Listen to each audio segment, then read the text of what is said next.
Best health packages up to 80% discount. Tirumala Diagnostics. నమస్తే, welcome to Suman TV. నేను విష్ణు. ప్రస్తుతంతో పాటు AMFI registered mutual fund distributor Veldi Chakradhar గారు ఉన్నారు. వారితో మాట్లాడదాం. సార్ నమస్తే. సార్ చక్రధర్ గారు. నమస్కారం అండి. సార్ చక్రధర్ గారు, ఇప్పుడు మ్యూచువల్ ఫండ్స్లో ఒక పర్సన్ ఒక 5 ఏళ్ల పాటు 10 ఏళ్ల పాటు హ్యాపీగా ఇన్వెస్ట్ చేస్తూ పోతుంటాడు. సో అనుకోని విధంగా ఓ రోజు ఆ వ్యక్తి ఆకస్మికంగా మరణిస్తే మరి ఆ మ్యూచువల్ ఫండ్స్ డబ్బు పరిస్థితి ఏంటి? అదేవిధంగా ఆ కుటుంబ సభ్యులు ఆ మ్యూచువల్ ఫండ్ అమౌంట్ని ఎలా వెనక్కి తెచ్చుకోవాలి, ఎవరిని సంప్రదించాలి, అండ్ ఆ తర్వాత ప్రొసీడింగ్స్ అనేవి ఎలా ఉండాలి, అండ్ ఫస్ట్ కాంటాక్ట్ ఎవరిని అవ్వాలి ఆ కుటుంబ సభ్యులు? యాక్చువల్గా చాలామందికి ఈ విషయం గురించి ఆలోచించారండి. మనం ఇన్వెస్ట్మెంట్ చేసుకుంటూ వెళ్తాం, అది ప్లాన్ ఏ. మనమే చివరిదాకా ఉంటే ఆ డబ్బులు మనం విత్డ్రా చేసుకుంటాము, సవ్యంగా సాగుతుంది, అది ప్లాన్ ఏ. మనం కనుక ఇన్వెస్ట్మెంట్ చేసి మ్యూచువల్ ఫండ్స్లో హఠాత్తుగా మనకేమైనా సంభవిస్తే, మరణం కానీ సంభవిస్తే, మన నామినీ ఎలా అప్రోచ్ అయ్యి ఆ డబ్బులు తీసుకోవాలి అనేది ప్లాన్ బి. సో ఇది మనం కొంచెం కేస్ స్టడీస్ లాగా మనం తెలుసుకుందామండి. ఎందుకంటే మనకున్న ఈ 20 ఏళ్ల ఎక్స్పీరియన్స్లో నాకు ఆల్రెడీ ఒక 5-6 డెత్ కేసులు వచ్చాయి. ఓకే, అందులో కొంచెం మనం ఒక 1 by 1 చూద్దాం. ఫస్ట్ ఏంటంటే నాకు ఒక క్లయింట్ ఉన్నారన్నమాట. ఆయన ఏం చేశారంటే ప్రసాద్ గారు అని పేరు. ఆయన ఇన్వెస్ట్మెంట్ మొదలుపెట్టాడు నా దగ్గర. అతను సాఫ్ట్వేర్ ఇంజనీర్. అయితే వాళ్ళ ఫాదర్కి యాక్చువల్గా ఏంటంటే ట్యాక్స్ బాగా పడుతుంది. ఇప్పుడు ఈవెన్ పెన్షన్స్ కూడా ఎలా పెరుగుతున్నాయంటే మంచి ఇన్కమ్ పెన్షన్స్ వస్తున్నాయి వాళ్ళకి. సో వాళ్ళు ట్యాక్స్ స్లాబ్స్ దాటిపోతున్నారు. అయితే 65 ఏళ్ళు ఉన్న మనుషులకి ఇవాళ మనం ట్యాక్స్ సేవింగ్ కోసం ఇన్వెస్ట్మెంట్ చేయాలి అంటే మనకి ఒక నేషనల్ సేవింగ్ సర్టిఫికేట్ ఉంటుంది, ఆప్షన్ బ్యాంక్లో ఎఫ్డి ఉంటుంది. సో ఇతనికి మ్యూచువల్ ఫండ్స్ మన దగ్గర నుంచి 5 ఏళ్ళ నుంచి పెడుతున్నారు కాబట్టి, సార్ డాడీ మనకు ఒక పని చేద్దాము, ఈసారి నుంచి మీరు మ్యూచువల్ ఫండ్స్లో వేయండి, ఎల్ఎస్ఎస్ స్కీమ్ ఉంటుంది, ఈక్విటీ లింక్డ్ సేవింగ్ స్కీమ్లో ఉంటుంది. అందులో కనుక మీరు 1 lakh పెడితే మీకు మంచి 3 years లాకింగ్ పీరియడ్ ఉంటుంది, 18% మనకి రిటర్న్ చూస్తున్నాను నేను నా దగ్గర. సో మీరు అలా చేస్తే బాగుంటుందని సలహా ఇచ్చాడు. సో వాళ్ళ నాన్నగారు నా దగ్గర అకౌంట్ ఓపెన్ చేశారు. అకౌంట్ ఓపెన్ చేసి ఈఎల్ఎస్ఎస్ స్కీమ్లో 4 ఏళ్ళు పెట్టుకుంటూ వచ్చారు. 1 సంవత్సరం యాక్సిస్, 1 సంవత్సరం కొటక్, అలా డెవలప్మెంట్ ఫండ్ హౌస్లో పెట్టుకుంటూ వచ్చారు. అయితే సడన్గా ఒకసారి కాల్ చేశారు, ఒక ప్రసాద్ గారు కాల్ చేశారు. చేసి అంటే మా నాన్నగారు కాలం చేశారండి, ఇప్పుడు మాకు ఎలా మన ఫండ్స్ని మనం ఎలా తీసుకోవాలి అని అడిగారు.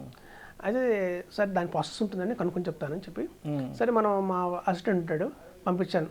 ఇన్వెస్కోలో ఉంది, ఎస్బీఐలో ఉంది, కొటాక్లో ఉంది, అలా మనకి యాక్సిస్లో ఉంది, అట్లా 4 స్టాల్లో ఇన్వెస్ట్ ఇచ్చాం. సో ఫస్ట్ వెళ్తే ఏంటంటే కావాల్సిన డాక్యుమెంట్ ఏంటంటే, ఎవరైతే మరణించిన వ్యక్తి ఉన్నారో మ్యూచువల్ ఫండ్స్ ఇన్వెస్ట్ చేసిన ఫస్ట్ పర్సన్, ఆయన పాన్ కార్డ్ కంపల్సరీ కావాలి. ఆ పాన్ కార్డ్ మీద సంతకం చేయించాలి, సెల్ఫ్ అటెస్టెడ్ కావాలి. అలాగే వాళ్ళు ఒక సెట్ ఆఫ్ డాక్యుమెంట్స్ ఇస్తారు, ఒక 10 pages డాక్యుమెంట్ ఇస్తారు. ఆ డాక్యుమెంట్ దగ్గర ఎక్కడ సంతకం కావాలో మనం పెన్సిల్ మార్క్ చేసి ఇస్తారు.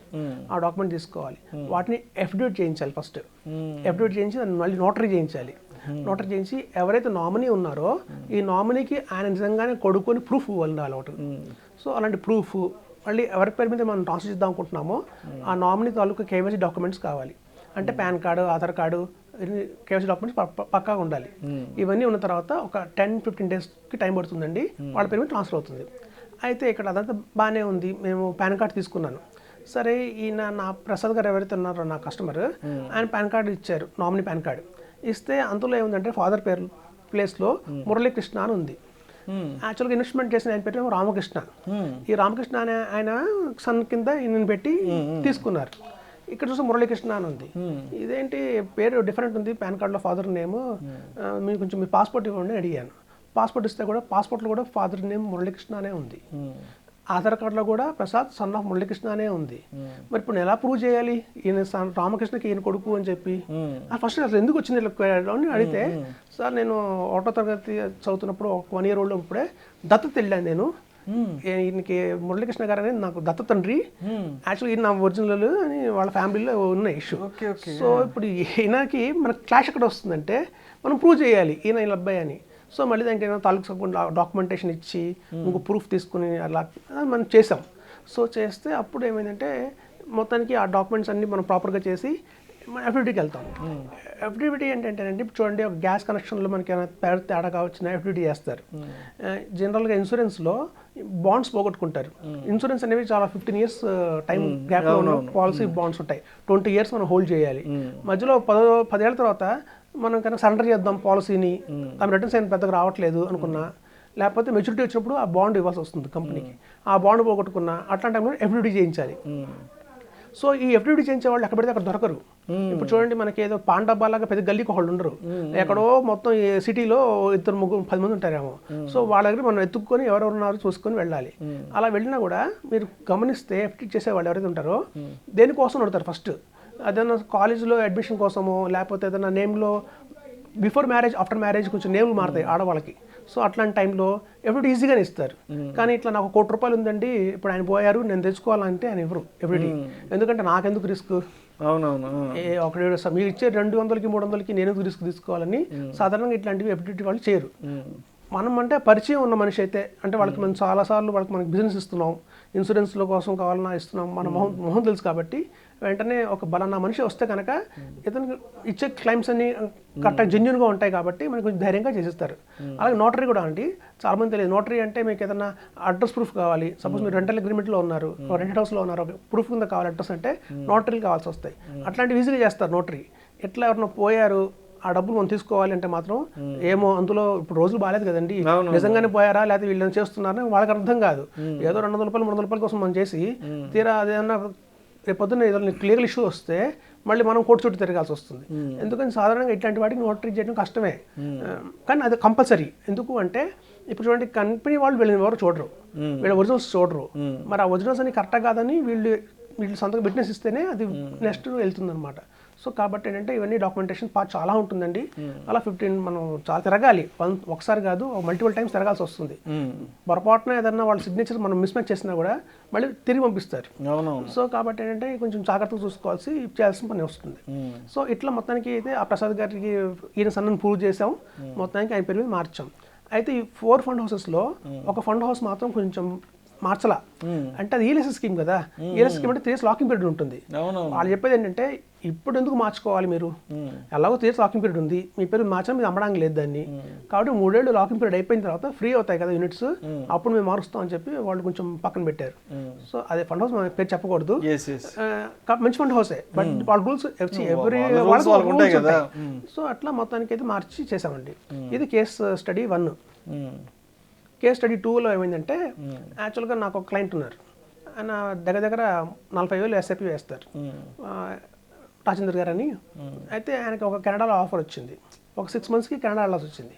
అయితే నాకు ఫోన్ చేసి చెప్పారు, చక్రధర్ గారు నేను ఇలా కెనడా వెళ్తున్నాను, నాకు అకౌంట్లో శాలరీ పడదు, కాబట్టి నేను సఫిషియెంట్గా 6 monthsకి సఫిషియెంట్గా అమౌంట్ పెడుతున్నాను ఇందులో, మళ్ళీ వచ్చాక మీతో కలుస్తాను, ఇంకొంచెం ఫర్దర్గా పెంచుదాము అన్నారు. అలాగే సార్ దాని ఏముందని చెప్పాను. సరే ఆయన ఒక 2 months అయిపోయింది, ఆయన ఫోన్ వచ్చింది నాకు. ఫోన్ వస్తే ఏం ఎప్పుడు వచ్చారు మీరు, కెనడాకి 6 నెలలు చెప్పారు కదా, అప్పుడే వచ్చారని చెప్పాను.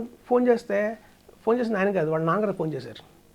వాళ్ళ నాన్నగారు ఫోన్ చేసి, లేరండి ఆయన మా అబ్బాయి కెనడాలో చనిపోయాడు యాక్సిడెంట్లో, నేను ఆ మొబైల్ ఫోన్ చూస్తే చక్రధర్ ఫైనాన్షియల్ అడ్వైజర్ అని మీ పేరు ఉంది, ఫైనాన్షియల్ అడ్వైజర్ చక్రధర్ అని పేరు ఉంది, అంటే ఆర్థిక లావాదేవీలకు సంబంధించిన వాళ్ళేమో నేను కాల్ చేస్తున్నానండి, అలా మా అబ్బాయి ఇన్వెస్ట్మెంట్స్ ఏమన్నా చేస్తున్నాడా అంటే, అయ్యో అవునండి నిజం చేశారు నా దగ్గర, పాప మంచి మనిషి, దగ్గర 20 lakhs ఉంది. సో మనం వాళ్ళ వైఫ్ పేరుతో మళ్ళీ దీన్ని నామినీ వాళ్ళ వైఫ్ పేరు ఇచ్చారండి. వాళ్ళ వైఫ్ పేరు కూడా ప్రాబ్లమ్స్ ఉన్నాయి, ఎందుకంటే వాళ్ళకి ప్రతిదీ వాళ్ళ చూడండి మిస్సెస్కి ఎలా ఉంటుందంటే చాలా వాటిలో డాక్యుమెంట్స్ పాస్పోర్ట్లో కావచ్చు ఇంటి పేరు ఇబ్బంది వస్తుంది, నాన్నగారింటి పేరు ఉంటుంది, వాళ్ళ అమ్మగారింటి పేరు ఉంటుంది. ఇక్కడేమో మనకేంటంటే వీళ్ళు ఏం చేస్తారంటే వీళ్ళ పేరు పెట్టేస్తారు, నామినేనంగానే మా పేరు రాసేసుకోండి అని వీళ్ళు అలా పెడతారు, అది చాలా ప్రాబ్లమ్స్ వస్తాయి అన్ని చోట. సరే మొత్తానికి వాటికి మళ్ళీ ప్రూఫ్లు ఇచ్చి మ్యారేజ్ సర్టిఫికేట్ ఇచ్చి దాన్ని మళ్ళీ నోటరీ చేయించి మళ్ళీ ఎఫ్డి చేయించి ప్రాసెస్ అంతా ఉంటుందండి, చాలా పెద్ద లెంతీ ప్రాసెస్ అది. సో ఆ ప్రాసెస్ అంతా కంప్లీట్ చేసి మొత్తానికి వాళ్ళ కోడలికి అదే నా చనిపోయిన వైఫ్కి మొత్తం మార్పిచ్చి ఇచ్చాం. సో అదొక కేస్ 2. ఇట్లాంటి కూడా సందర్భాలు కూడా వస్తాయి. అయితే కేస్ 3 ఏమైందంటే, ఇప్పుడు చూడండి నా దగ్గర ఒక అతను 25,000 ఎస్ఐపి వేస్తున్నాడు. 25,000 ఎస్ఐపి వేస్తే రెగ్యులర్గా వేస్తుంటే మాకే మెసేజ్ రాదు, సడన్గా ఒక మంత్ ఎస్ఐపి ఆగిపోయింది, రాలా, నాకు కలెక్ట్ వస్తుంది, due to insufficient balance SIP reject అయిందని చెప్పి నా మెసేజ్ వచ్చింది. అది సహజమే మాకు, ఎందుకంటే చూడండి ఎవరు మెయింటైన్ చేయాలి, బ్యాలెన్స్ అనేది ఉండదు. 10th ఎస్ఐపి కట్ అవుతుంది అనుకోండి, 9th వాళ్ళకి అమౌంట్ రాకపోవచ్చు, పొరపాటున గూగుల్ పే చేయొచ్చు, ఫ్రెండ్ వాడు డబ్బులు అడుగుతాడు, వాళ్ళకి ఇచ్చేస్తారు డబ్బులు, చూస్తే బ్యాలెన్స్ తగ్గుతుంది. ఈవెన్ ఒక 25,000 ఎస్ఐపిలో మనకు 24,000 బ్యాలెన్స్ ఉన్నా 1,000 రూపీస్ తక్కువ ఉన్నా కూడా అవ్వదు, రిజెక్ట్ అయిపోతుంది. సో అట్లా నాకేంటంటే అలర్ట్ వచ్చింది, సరే ఇది కామనే కదా అనుకుంటాను. సెకండ్ టైం కూడా మళ్ళీ అలర్ట్ వచ్చింది నాకు, ఏదంటే 2 times నుంచి నేను కట్టట్లేదు అని చెప్పి నేను ఫోన్ చేస్తే వాళ్ళు మిస్సెస్ అవుతుంది. లేదంటే లాస్ట్ మంత్ ఆయన ఎక్స్పైర్ అయ్యారు. ఇప్పుడు మాకు అడ్వైజర్స్కి ఏమవుతుందంటే మాకు అలర్ట్ వస్తుంది, మీరు చేస్తున్నారా జరిగింది అంటే మాకు ఇంటిమేషన్ వస్తుంది. ఒకవేళ కనుక ఎస్ఐపి అక్కడ ఆగింది అంటే మాకు అలర్ట్ వస్తుంది. మేము వెంటనే వాళ్ళు కాల్ బ్యాక్ చేస్తే ఇలా అప్పుడు చెప్పాను, మీ ఎస్ఐపి నడుస్తుంది మీ హస్బెండ్ పేరుతో, కాబట్టి మీరు ఇట్లా సో డాక్యుమెంట్స్ అన్ని ఇవ్వండి. ఫస్ట్ ఏంటంటే మీ హస్బెండ్ పాన్ కార్డ్ కావాలి అంటే అవి నాకు పాన్ కార్డ్ లేదండి అంది. అది చాలా ఇంపార్టెంట్, ఎవరైతే పోయిన మనిషి ఉన్నారో ఆయన పాన్ కార్డ్ చాలా ఇంపార్టెంట్ ఈ డాక్యుమెంటేషన్లో. అది మేడం దగ్గర లేదు. అప్పుడు నేను చెప్పా, పర్లేదండి మా దగ్గర ఉంటాయి, మా కేవైసీ చేస్తారు కదా, కేవైసీ చేసినప్పుడు మేము ఆధార్ కార్డు పాన్ కార్డు అని తీసుకుంటాము, మాకంటూ ఒక ఆఫీస్ కాపీ ఉంటుంది, ఏం ప్రాబ్లం లేదండి నేను ఉన్నాను మీకు అని చెప్పి వాడికి ఆ పాన్ కార్డు తీసి మొత్తం ఆడు తెలియదు అసలు ఇంత ఇన్వెస్ట్మెంట్ చేస్తున్నారు కూడా ఆయన మిస్సెస్కి చెప్పాలా. చాలా మంది ఏంటంటే ఇన్వెస్టర్స్ వాళ్ళ మిస్సెస్కి చెప్పరు ఇంత ఎస్ఐపి వేస్తున్నాము అని. ఎందుకంటే ఇప్పుడు చాలా మందికి ఏంటంటే మార్కెట్ అంటే భయం. ఇప్పుడు ఈవెన్ దో ఇంత అర్బనైజేషన్ వచ్చిన తర్వాత, ఇంత అవేర్నెస్ వచ్చిన తర్వాత కూడా చాలా మంది హౌస్ వైఫ్లు ఏమంటారంటే మనకు ఒక ఖజానాలో ఒక గోల్డ్ స్కీమ్ వేద్దాము, నెలకు ఒక 5,000, లేదంటే ఏదైనా తనిష్క జ్యువెలర్స్లో 5,000 జ్యువెలరీ వేద్దాం అంటారు. ఎందుకంటే ఇద్దరు ఆడపిల్లలు ఉన్నారు, వాళ్ళ పెళ్ళిళ్ళకి బంగారం కొనాలి, ఆ రోజు బంగారం విలువ ఎంత అవుతుందో తెలియదు అని కొంచెం వాళ్ళు బంగారం మీద మొక్కు చూపిస్తారు. ఇంత అమౌంట్ ఇలాంటి ఈక్విటీకి సంబంధించి మ్యూచువల్ ఫండ్స్ వాళ్ళకి అవగాహన ఉండదు, భయం కూడా ఉంటుంది, ఈ డబ్బులు ఏమన్నా పోతాయేమో ఏంటన్నది కూడా, అందుకని ఆవిడ చెప్పలేదు. సో మొత్తానికి మేము ఆవిడకి అని చెప్పి ఆ డాక్యుమెంటేషన్ అంతా తీసుకొని మళ్ళీ ఎఫ్డిడీలు చేయించి నోటరీలు చేయించి మొత్తానికి ఆవిడ దగ్గర నుంచి మళ్ళీ కొత్త కేవైసీలు తీసుకొని ఇందులో సిఎంఎల్ కాపీ అంటారండి, క్లయింట్ మాస్టర్ లిస్ట్. అసలు ఆ సిఎల్ఎంఎల్ కాపీ అంటేనే 100 మంది ఇన్వెస్టర్స్ తెలియదు. వీళ్ళు ఊరికనే యాప్లు ఓపెన్ చేసేసి టకటకగా చేసుకుంటే ఇన్వెస్ట్మెంట్ చేస్తారు, కానీ తర్వాత ఏమైనా అయితే ఏం చేయాలనేది ఎవరికి తెలియదండి, చెప్పేవాళ్ళు కూడా చాలా తక్కువ మంది ఉంటారు. సో ఆ సిఎంఎల్ కాపీ చాలా ఇంపార్టెంట్. సో అవన్నీ ఇప్పించేసి మొత్తం క్లియర్ చేసి ఒక 20 days పడుతుందండి మొత్తం ఆవిడ పేరు మీద ట్రాన్స్ఫర్ చేసి మనం ఇప్పించాం. నేను ఆవిడ చెప్పింది అంటే లంసంగా ఎస్ఐపి నేను చేయలేను కానీ ఫర్దర్గా మా పిల్లల కోసం కొంచెం కొంత అమౌంట్ అయితే లంసంగా ఉంచుదామని చెప్పి అలా ఉంచారు. సో అట్లాంటివన్నీ ఇలాంటి కేస్ స్టడీస్. సో ఈవెన్ మీరు జిరోదా లాంటి తీసుకున్నా కూడా, అట్లాంటి చోట తీసుకున్నా కూడా చేయాల్సింది ఏంటంటే ముందు కస్టమర్ కేర్కి కాల్ చేయాలండి. సపోజ్ అదే ఇన్వెస్టర్ జిరోదాలో ఉన్నాడు అనుకోండి, అంటే జిరోదాలో ఉన్నప్పుడు మీ ఎస్ఐపి వెళ్తుంది, ఒకవేళ ఎస్ఐపి ఆగిపోయింది అనుకోండి, మాలాగా జిరోదా నుంచి ఎవరు కాల్ చేయరు, ఏమంటే ఎస్ఐపి ఆగిపోయింది ఏమైందని చెప్పి. సో అడ్వైజర్స్లో చాలా మంది అంటారండి ఎక్స్పెన్స్ రేషియో ఎక్కువ ఉంటుంది, అడ్వైజర్ దగ్గరికి వెళ్ళకండి అని. ఇట్లాంటివన్నీ వచ్చినప్పుడు తెలుస్తుంది ఎక్స్పెన్స్ రేషియో ముఖ్యమా, అడ్వైజర్ మనిషి ఉంటాడు, మన కోసం ఫైట్ చేస్తాడు, మనకు రావాల్సిన బిల్స్ అవుట్ స్టాండింగ్ అమౌంట్ ఏదైనా ఉంటే మన ఫ్యామిలీ తరపున అతను వెళ్ళి రిస్క్ తీసుకుని అన్ని మనకు వచ్చేలా చేస్తారు. సో ఇప్పుడు ఏమంటే జిరోదా లాంటి దాంట్లో ఇలాంటి ఇష్యూ వస్తే ఏం చేయాలంటే ముందు ఎవరైతే నామినీ ఉంటుందో ఆ నామినీకి ఫోన్ చేసి కస్టమర్ కేర్కి ఇలా సో ఇన్వెస్టర్ ఎక్స్పైర్ అయ్యారని చెప్పాలి. చెప్పిన తర్వాత వాళ్ళు ఒక సెట్ ఆఫ్ పీడిఎఫ్ ఫైల్స్ పంపిస్తారు మనకి మెయిల్కి. ఆ పీడిఎఫ్ ఫైల్స్ అనేది మనం డౌన్లోడ్ చేసుకొని మనం ప్రింట్అవుట్ చేసుకోవాలి, తీసుకొని ఆ ఫామ్స్ అని మనమే ఫిల్ చేయాలి. ఫిల్ చేసి దాన్ని మళ్ళీ ఎఫ్డిడి మనమే చేయించుకోవాలి, దాని మళ్ళీ నోటరీ మనమే చేయించాలి. ఇవన్నీ చేయించిన తర్వాత ఆ డాక్యుమెంట్స్ అన్ని ప్రూఫ్ పెట్టి మళ్ళీ మన కేవైసీ డాక్యుమెంట్స్ అన్ని పెట్టి అవన్నీ కొరియర్ చేయాలి. వాళ్ళది బెంగళూరులో ఉంటుంది ఆఫీస్. సో బెంగళూరుకి మనం అన్ని కొరియర్ చేయాలి. చేసిన తర్వాత వాళ్ళు ఒక 10 daysకు మనం చూసి మన పేరు ట్రాన్స్ఫర్ చేస్తారు. సో ఇదంతా కొంచెం ఏంటంటే అంత ఈజీ ప్రాసెస్ అయితే కాదు. ఇప్పుడు చూడండి, నా దగ్గర మనం రీసెంట్గా ఒక ఆయన ఫోన్ చేశారు, పెద్ద ఆయనకు ఆల్రెడీ ఒక 68 ఏళ్ళు వచ్చాయి. ఇప్పటిదాకా ఫిక్స్డ్ డిపాజిట్ చేసుకుంటూ వెళ్ళారు. సో ఎక్కడో నా ఛానల్ చూశారు, ఎస్బిపి సిస్టమేటిక్ విత్డ్రావల్ ప్లాన్ గురించి మనం చాలా బాగా చెప్పాము. ఒకసారి ఇన్వెస్ట్మెంట్ చేసి దగ్గరలో ఉన్న బ్యాంక్కి వెళ్ళి ఆ బ్యాంకులో 10 lakhs ఇన్వెస్ట్ చేశారు సిస్టమేటిక్ విత్డ్రావల్ ప్లాన్. బ్యాంకులో చేసినప్పుడు ఏమవుతుందంటేనండి, ఆ బ్యాంక్ వాళ్ళు ఏం చేశారంటే యాక్చువల్గా ఆ ప్లాన్ ఏదైతే ఉంటుందో ఉన్న 20 హైబ్రిడ్ ఫండ్స్లో కూడా చాలా లీస్ట్ పర్ఫార్మింగ్ ఫండ్ వాళ్ళదే, వాళ్ళ బ్యాంక్ కాబట్టి వాళ్ళు ఇచ్చేసారు. అది సరే అక్కడ పొరపాటు జరిగింది, అందులో నెక్స్ట్ ప్లాన్ పెడితే వాళ్ళకి అంత డబ్బులు సరిగ్గా రావు, ఉన్న ప్రిన్సిపల్ కూడా పోతుంది. ఇది చూడండి, ఇట్లాంటి కనుక సందర్భాలు పోతే సపోజ్ ఇట్లా పాలసీ హోల్డర్ కానీ ఏమైనా ఎక్స్పైర్ అయితే బ్యాంక్ ద్వారా వెళ్ళి బ్యాంక్ వాళ్ళు చేతులు ఎత్తేస్తారు. ఎందుకంటే బ్యాంక్ వాళ్ళు ఎఫ్డిడి చేయించరు, నోటరీలు చేయించరు, వాళ్ళే బ్రాంచ్ మంచి తిరుగుతారండి, చుట్టూ తిరగరు.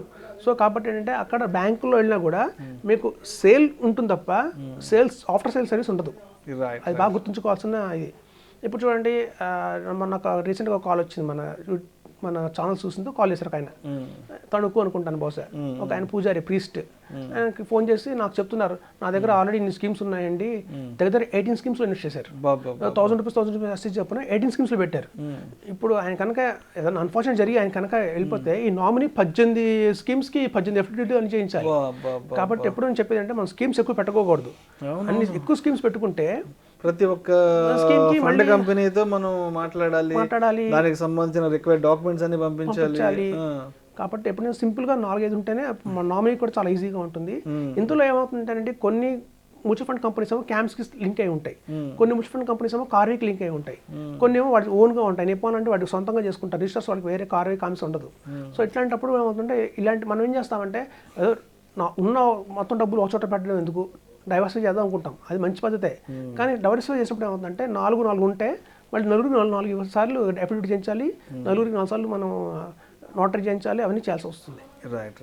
సర్వీస్ పెరుగుతుంది. ఇప్పుడు చూడండి, మనం మ్యూచువల్ ఫండ్స్లో మొత్తం పెట్టిన తర్వాత కూడా 1 crore 2 crores అయిన తర్వాత కూడా రేపు పొద్దున వాటిని విత్డ్రా చేయం వెంటనే, వాటిని మళ్ళీ ఎస్బీఐ ప్లాన్ కింద మార్చుకుంటాం. సో ఎప్పుడైనా సరే ఈ లైఫ్లో ఈ సిచ్యువేషన్ అయితే వస్తుంది, కాబట్టి ముందే మనం ప్రాపర్గా ప్లాన్ చేసుకుని ఒక మంచి అడ్వైజర్ ద్వారా వెళ్తే మాత్రం ఇలాంటి మనకి ప్రాబ్లమ్స్ లేకుండా ఉంటాయి. Thank you so much Chakradhar గారు. మ్యూచువల్ ఫండ్స్లో ఇన్వెస్ట్ చేస్తున్న వ్యక్తి కాలం చేస్తే మరి ఆ తర్వాత ఆ మ్యూచువల్ ఫండ్ అమౌంట్ ఇన్వెస్ట్మెంట్ మనం ఎలా వెనక్కి తెచ్చుకోవాలి, కుటుంబ సభ్యులు ఎవరిని అప్రోచ్ అవ్వాలి, ఎటువంటి ప్రొసీడింగ్స్ ఉంటాయి అనే అంశం గురించి చాలా చక్కగా మీ విశ్లేషణ తెలియజేశారు. Thank you so much sir. Thanks అండి.